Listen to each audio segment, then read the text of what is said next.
강한 자를 예수님께서 들어가셔서 완전히 이제 묶어가지고 꼼짝달싹 못하게 했는데, 자, 어떤 방식으로 했는가 한번 확인해 보겠습니다.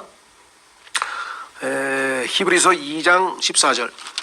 히브리서 2장 14절에 가면 예수님께서 그 강한 자인 마귀를 멸망시키셨다 이렇게 나오죠. 히브리서 2장 14절. 그런즉 자녀들은 살과 피에 참여한 자들이므로 그분도 마찬가지로 같은 것의 일부를 취하셨으니 이것은 그분께서 죽음을 통해 죽음의 권능을 가진 자 곧 마귀를 멸하시고, 그렇죠, 더 강하신 분이 마귀를 멸하셨죠. 또 죽음을 두려워하여 평생토록 속박에 얽매인 자들을 건져내려 하심이라.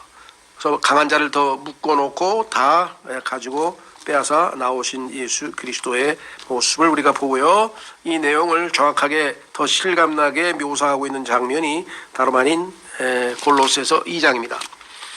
골로새서 2장에 가면은 십자가 상에서 벌어진 사건을 기록하고 있는데, 우리가 보통 그리스도인으로서 십자가에 대해서 이렇게 이야기할 때 보면 대부분 다 예수 그리스도께서 우리의 죄값을 치르기 위해서 십자가에서 그 보배로운 피를 다 쏟으시고 고난과 고통과 정말 어마어마한 어려운 일을 다 당하셔서 그 예수 그리스도의 십자가의 고난과 우리를 위하여 죽으신 그것에 대해서 우리가 감격하고 그 사랑 앞에 우리가 예수님을 받아들이고, 이건 다 정말 우리에게 가장 중요한 요소죠, 복음에.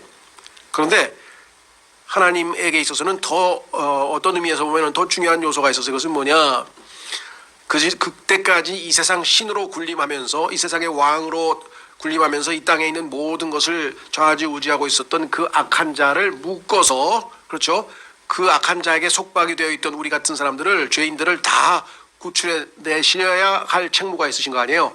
그래서 그 순간에 단순히 고난만 당하신 게 아니라 치열한 영적 전투가 벌어졌다는 거예요. 십자가에서 벌어진 어마어마한 영적인 전투에 대해서는 그리스도인들이 이렇게 깊이 생각하지 못하고 그냥 또 어떤 경우에는 거의 가르쳐지지도 않습니다. 그런데 성경에 보면은 그 영적 전투에 대해서 시편에도 나오고 곳곳에 여러 번 나와요. 그 중에서 가장 신약에서 명백하게 우리에게 그것을 보여주고 있는 승리의 장면은 골로새서 2장입니다. 한번 보겠습니다. 골로새서 2장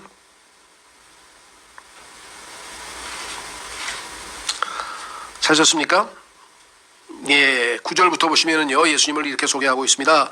그분 안에는 하나님의 신격의 모든 충만이 몸으로 거하고 또 너희는 모든 정사와 권능의 머리이신 그분 안에서 완벽하며 또한 그분 안에서 그리스도의 할례로 말미암아 육신의 죄들에 속한 몸을 벗어버림으로 손으로 하지 않은 할례로 할례를 받았느니라. 너희가 침례 안에서 그분과 함께 묻혔고 그분을 죽은 자들로부터 살리신 하나님의 활동에 대한 믿음을 통해 침례 안에서 또한 그분과 함께 일어났느니라.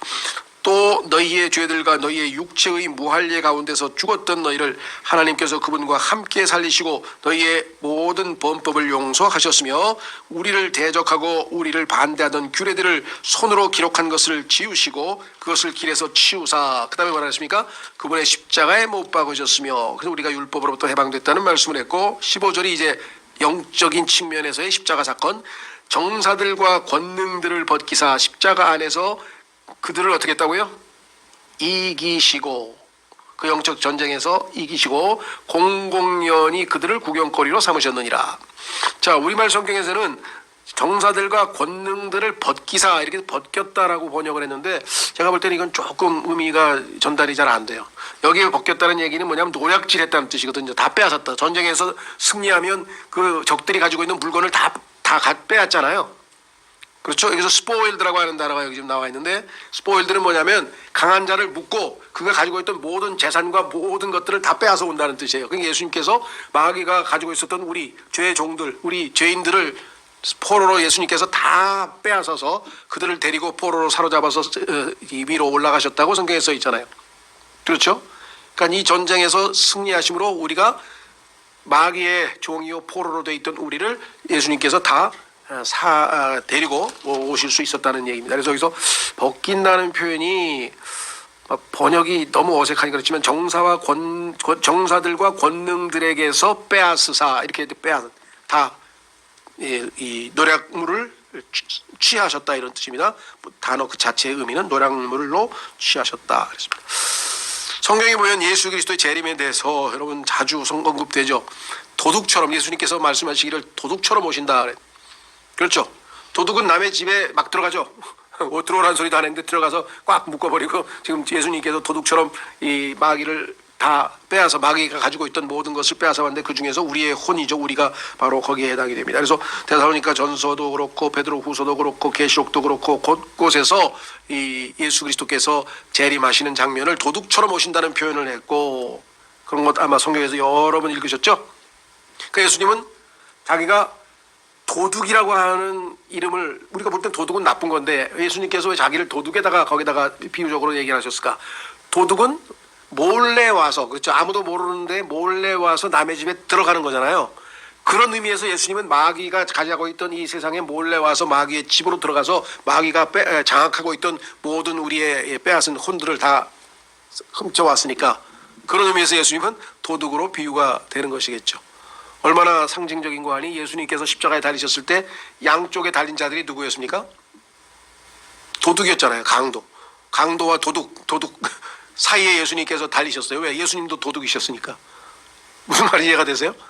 예, 성경에 아주 우리에게 시사적으로 보여주는 장면이 바로 그 장면이죠. 그렇죠?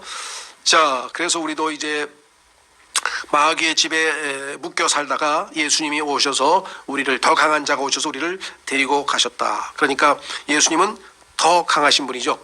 그러면 마귀 집에 살고 이 땅에서 여전히 우리가 마귀 집에 아직은 머물러 있는데 어떻게 이 탈취당하지 아니하고 살아갈 수 있느냐? 그것은 고린도전서 12장 13절에 예수 그리스도를 믿는 순간에 예수 그리스도께서 우리를 자신의 몸 안으로 집어넣으셔서 이것을 우리가 침례라고 한다 그랬죠. 성령 침례. 그래서 우리는 예수님 안에 있기 때문에 마귀가 우리를 더 이상 앗아갈 수가 없는 것이겠죠. 예, 그래서 우리는 구원의 영원한 보장에 대해서 그렇게 확고하게 잘 배울 수가 있습니다. 그렇죠? 자, 그런데 초림 때에는 지금 우리의 육체는 우리의 몸은 아직 구속되지 않았습니다. 성경에 보니까. 그래서 우리의 몸은 지금 구속을 기다리고 있다라고 로마서 8장에 말씀했죠. 그래서 마지막 완전히 우리의 몸까지 그렇죠. 완전히 탈취하셔서 우리로 영광스러운 몸으로 변화시키는 것은 예수 그리스도의 재림 때죠. 그렇죠. 그래서 자 로마서 16장 20절에 보면은 많은 사람들이 고민하는 구절 중에 한 구절인데 이렇게 써 있어요.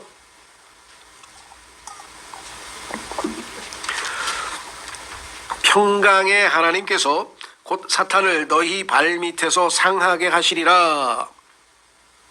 그러면 사탄이 아직 상함을 받지 않았다. 그러면 아직도 멸망 안 했다는 얘기냐? 아까 히브리서 보니까 멸망했다고 써 있는데 그렇죠? 자 요한복음 16장으로 갑니다. 요한복음 16장에도 분명히 사탄이 심판을 받았다고 써 있는데 공중의 권세 잡은 자가 요한복음 16장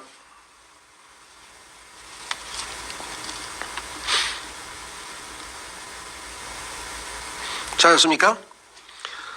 요한복음 16장에 보시면은요 11절 심판에 대하여라 함은 이 세상의 통치자가 심판을 뭐라 했습니까?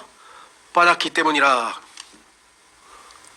그런데 로마서 16장에서는 사탄을 너희 발밑에서 상하게 하시리라. 이게 미래 시제로 나와 있으면 어떻게 된 거냐.